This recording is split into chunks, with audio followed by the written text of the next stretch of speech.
So what's up guys, nagpalit tayo ng LED bulb, luma niyang LED bulb, then dati niyang projector fog light, kulong. Ito pang motor to, naka-welding.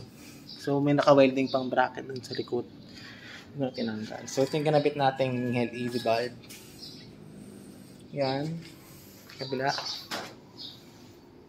yan, has projector fog light. Yung angas isa pa kabila syempre.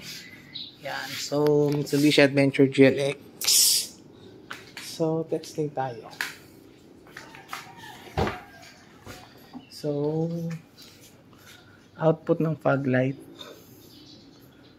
yung switch hindi ko makapa, low beam, high beam. So nagtatanong, single switching lang yan, yung switch natin. So ayan yung projector, ayan, single switch, low beam,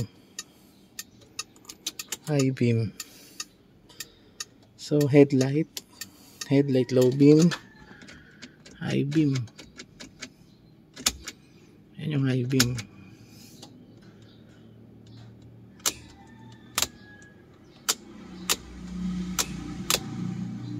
Ayan.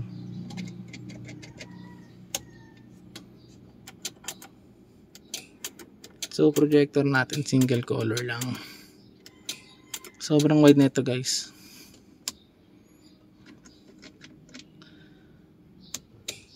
Naka-align na rin yan.